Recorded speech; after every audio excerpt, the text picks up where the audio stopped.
When I came to Arizona in '05, I heard about a lot of the crews that were going on, and one of them was Les Avenge. Mhm. Now, it came back to me that Les Avenge meant lesbian Avengers. Is this true? The world wants to know.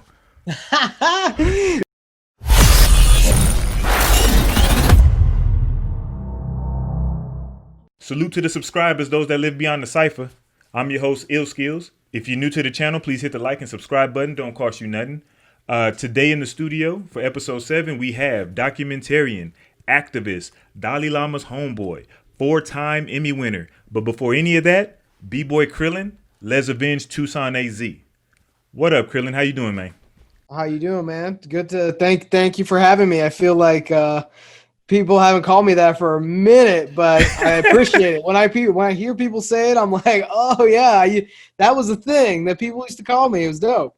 Yeah, man. Hey, you're gonna be Bboy Krillan, Les Avenge for life. That's right. Now, usually I ask people about their beginnings in hip hop, but for you specifically, I have an age-old question that I needed answered from me, and this is what it is. Now, it might seem silly, but bear with me. So, when I came to Arizona in '05, I heard about a lot of the crews that were going on, and one of them was Les Avenge. Now, it came back to me that Les Avenge meant lesbian Avengers. Is this true? The world wants to know. It is true, man. We were kind of like a group of misfits. We were kind of a mismatched group of dudes, and me and B.T.C.W.I, that kind of came from the north side of town.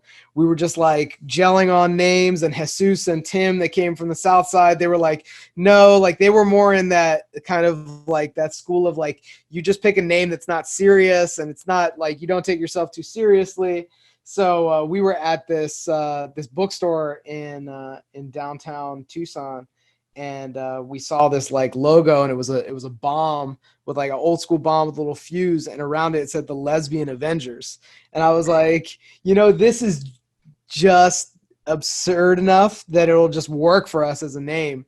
And so yeah, we went as the Lesbian Avengers, and then as our management and just trying to get public performances, we just shortened it for Les Avenge, and the rest was history.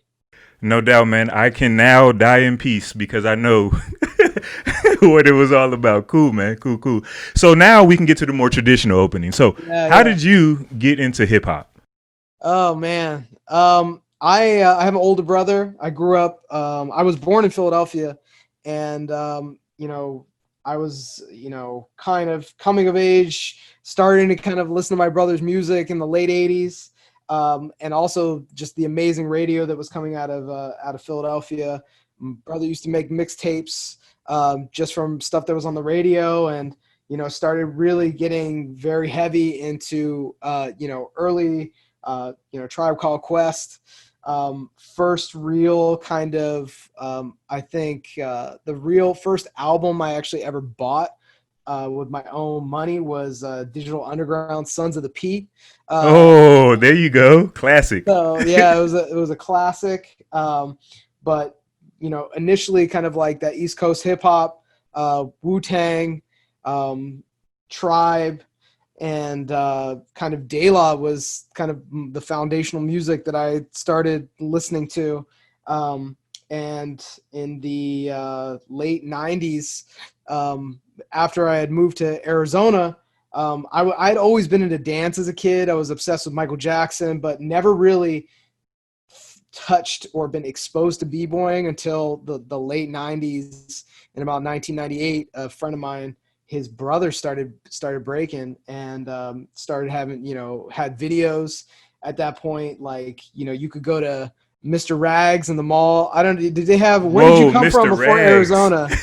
Where were you before you were in Arizona? I was in Georgia. You were in Georgia. Did they have Mr. Rags in Georgia? I think we did. If it doesn't, it's so long ago now, but I think we, don't get me to lying, but I think we did have Mr. Rags. If there's not any, if there's any non-dinosaurs watching right now, Mr. Rags was like a shop. It was like a hip hop shop, but that was in malls, like big malls throughout at least the West Side. I don't know if they had it in Georgia or in the East Coast, right. But they actually sold like b-boy videos. And it was really the only place I knew of. There was some local independent hip hop shops in Arizona that had B-boy videos too, but that was like my first like true exposure to those videos, and just amazing. So we literally used to have like battles in the mall Wow. at Mr. Rags. They would let us like move racks and actually dance right then and there. So Mr. Rags is pro hip hop.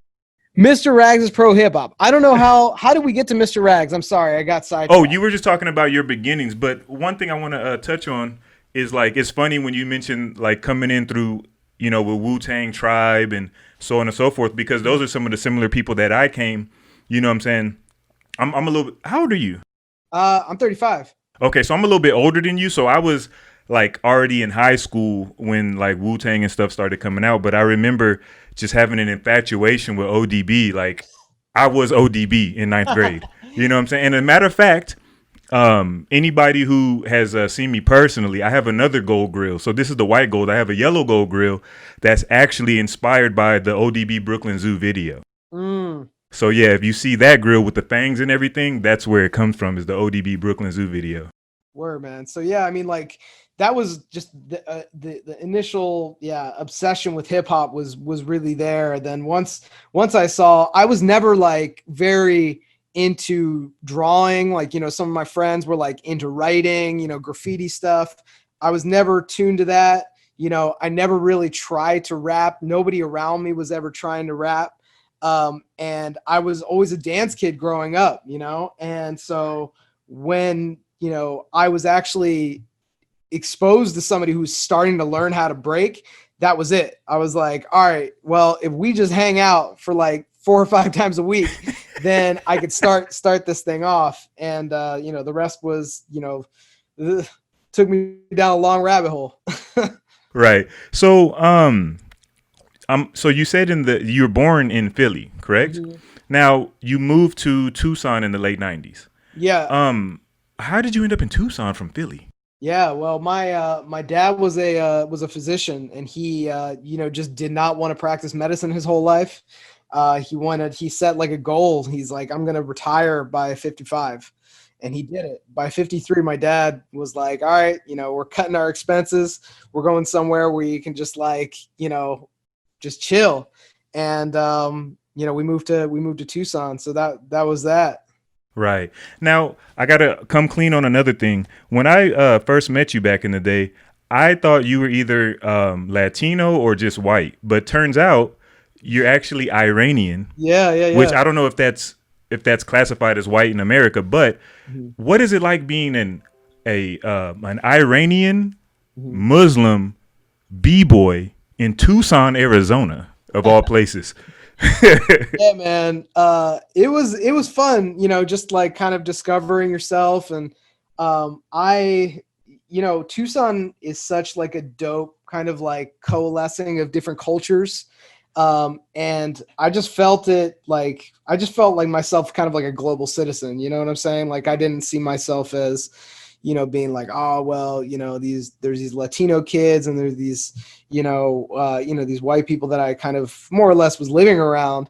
I was always attracted to culture and, educating myself and just being around dope art, so that was really like, my favorite thing of being in Tucson was just so many different cultures. You have like a very rich Native American culture, very rich, Mexican art culture. And, we had so many talented, whether it be hip hop artists or dancers or really dope, like activists, all kind of in Tucson.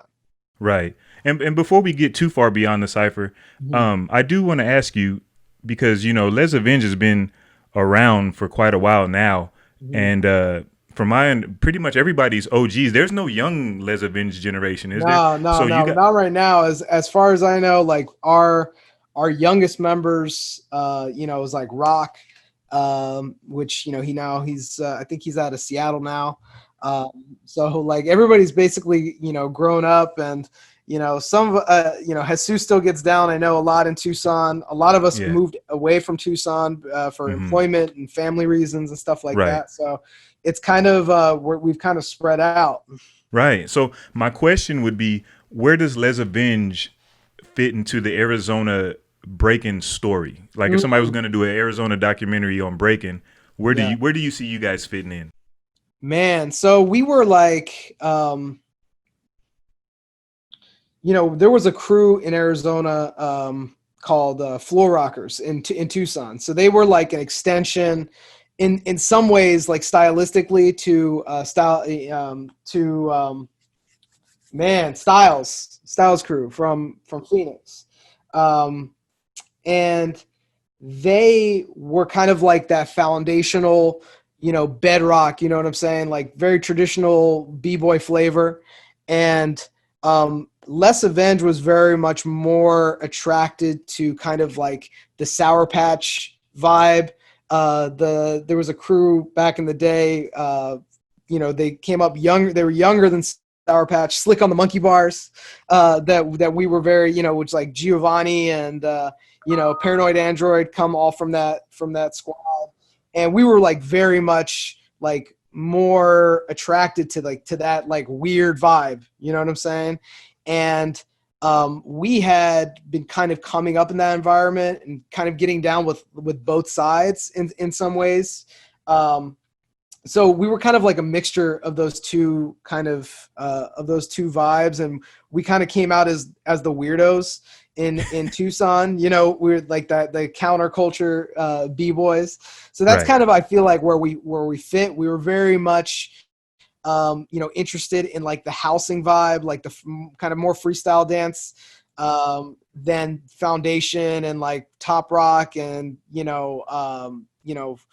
different types of footwork patterns. Like a lot of us in the early days like didn't even mess with footwork. Like we knew like different styles of house dancing before we would focus on footwork, which we learned at a later time in our breaking careers. Like that was like a huge mistake and oversight. You know what I'm saying? So we kind of came out of the left side, if you will. No doubt.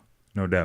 America is not a thing. You know what I'm saying? There's many Americas, and there's realities for a lot of different people, and those manifest themselves. And the top is definitely at a situation of privilege, and they quite often don't even see it. It's like a fish that doesn't understand that it's swimming in water.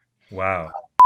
For more quality content from Beyond the Cypher with Illskillz, don't forget to press the like and subscribe buttons. Let us know how we're doing down in the comment section. And to make sure you don't miss anything from the channel, go ahead and smash that notification bell. We appreciate the love and support so far. So peace until the next episode.